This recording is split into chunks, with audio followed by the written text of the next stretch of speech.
Yeah. Here we go. Hello everybody. This is Viel from Mint Julep Reviews, and you can see I'm wearing my Mickey Mouse ears, Minnie Mouse ears. There's actually one reason I'm trying to look cute for the camera here. And I hope it doesn't look too silly. I'm actually going to be doing a Korean drama review this time. For my second review, it's going to be on the Korean drama Miss Panda and Mr. Hedgehog. And I'm going to show you guys the poster. Let's see if it focuses. Ta-da! Whoa. Let's do that one more time. So that's Miss Panda and Mr. Hedgehog. That's the drama poster. I'm gonna wait until the camera pretty much focuses on me again. Alrighty. That's partly why the reason I'm wearing these cute little ears here, because it's a drama that has a lot of imagery on animals, and you know, you guys just kind of have to pretend that these are panda ears because I don't have panda headbands or panda, you know, props or anything. Oh, so anyways, Miss Panda and Mr. Hedgehog. This is on the cable channel, Channel A. It came out in 2012. Pretty much, it just finished airing its last 2 episodes this past weekend, which I had watched already a couple of days ago. And it is a romantic comedy. It's very lightweight, very cute Korean drama that I think most of you girls, maybe some guys, would like out there. It is starring Dong-hae. He's one of the members of the very large 12-13 member Korean pop group Super Junior. And he's also done some acting on the side, Skip Beat and It's Okay Daddy's Girl. And who else? Yoon Sung-ha, who you might remember, she's the female bodyguard character in The Moon That Embraces the Sun, this epic Korean drama that ended earlier this year. And also Choi Jin-hook, who is actually the, you know, it's the first time I've actually seen him in a Korean drama, so he's a good looking guy though. Plot summary for this Korean drama, pretty quick. The main character, who played by Yoon Sung-ha, is named Panda Yang, actually. So her nickname in the Korean drama is Panda.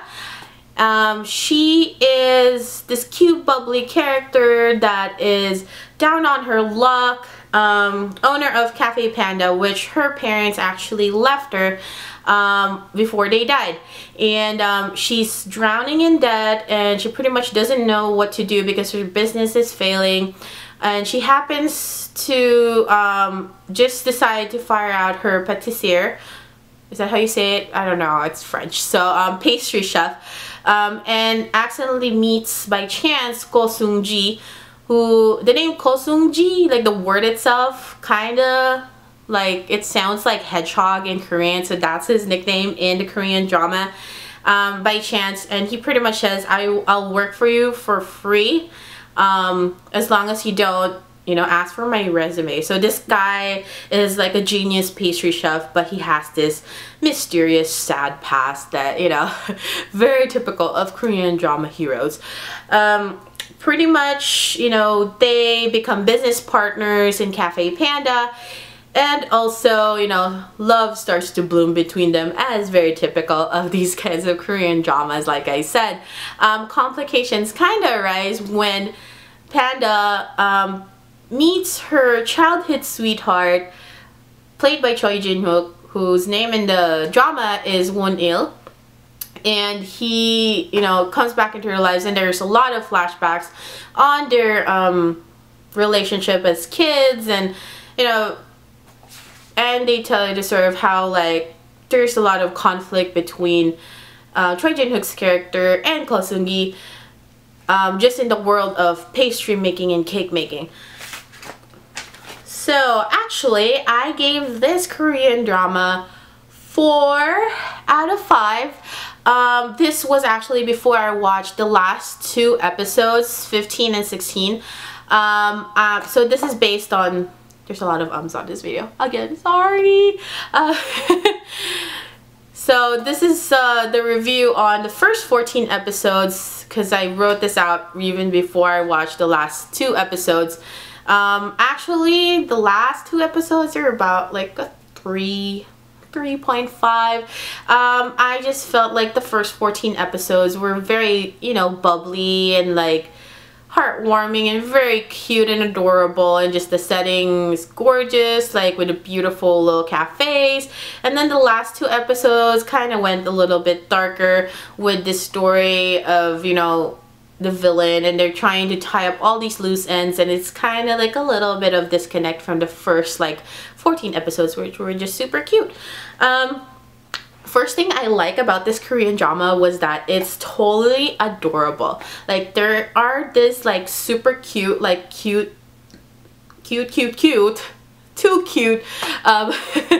animal imagery. Like I said, Panda, her nickname is Panda, and they kind of play into it in the Korean drama, like about how she kind of gets all these like dark like shadows underneath her eyes, and her big round eyes is like a panda. She's very kind and caring and loving to everybody, and just generally being a squishy bear, as a panda is, you know, a little squishy plushy. So that's like pretty much her character in this Korean drama.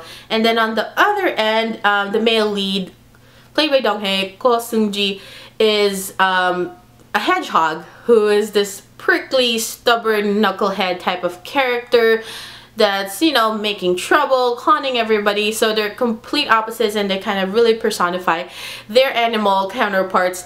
And it's pretty cute too, because, you know, it's the cafe is called Cafe Panda, and, you know, they kind of named their pastry chef the Hedgehog, so it's very cute. Second thing I liked about this Korean drama was that there was a very natural progression between, you know, Panda and the Hedgehog being business partners, and eventually, you know, confessing their feelings for each other and falling in love and becoming boyfriend and girlfriend and entering into this couple relationship. And there's also very palpable and super cute, yet again, chemistry between Dong-hae and Yoon Sung-ha. I saw a couple of behind the scenes for this Korean drama series, and they're just adorable, along with Choi Jin-hook. Choi Jin-hook apparently had both Dong-hae and Choi Jin-hook had characters, or both had roles in It's Okay Daddy's Girl. So they kind of developed this like bromance, and, you know, they're just super friends. So it's very cute seeing their interactions as well, even though they're rivals in the Korean drama. Choi Jin-hook's character, actually, I super appreciated, because he is a gyopo, which is a Korean American, or a Korean who studied in America, came back into Korea. And also he's a chaebol, who is the heir, you know, a son or a daughter, in this case a son, an heir to a large, you know, conglomerate, like, you know, think Samsung, like, you know, LG. So he's pretty standard cut character in that case, but I like that the writers didn't make him stereotypical or cliche, because his character is kind of dorky, he can't fight, he's kind of unsure about himself, so he's not perfect in a way that is very typical of the second leads, the chaebol character in Korean dramas. So I really appreciate that, and, you know, Choi Jin-hook is really adorable as well. He's like a good looking guy. Dong-hae's character, Ko Seung-ji, is, you know, the bad boy of this story. He's not, you know, per se a bad boy in terms of like Go Jung-pyo and Boys Over Flowers, you know, but he's like this rugged, like, you know, was down on his luck guy who redeemed himself, and it's gonna actually tell you in the Korean drama in later episodes, you know, what he redeemed himself from. So and he has this big kind heart for his family, which also I really love. The secondary characters on this Korean drama are excellently written. They're very well rounded. Pretty much, you know, you just end up loving the sister, the aunt, the grandpa, you know, their group of friends, because they're not just stock characters meant to fill up, you know, the rest of the take and the rest of the scene.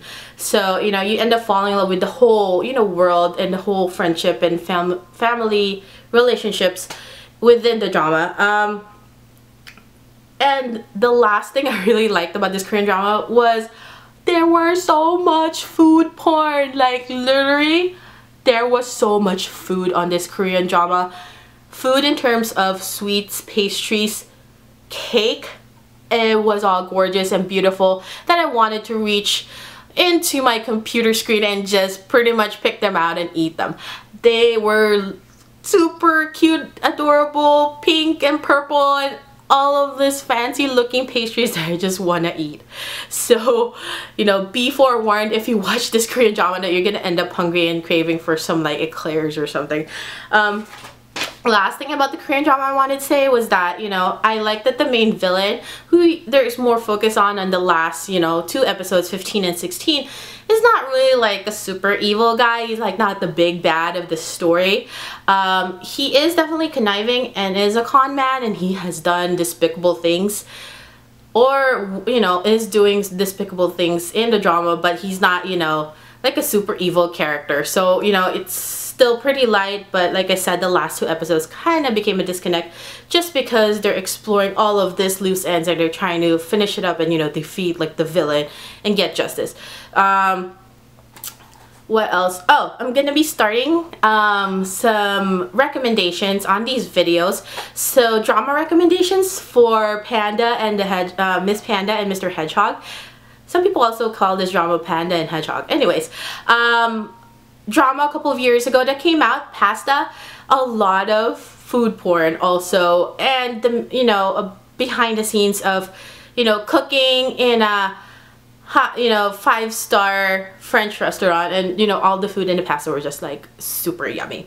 And also Coffee Prince, which is a pretty famous Korean drama. I might review it later on like old Korean drama series, but pretty much super pretty latte art. So, you know,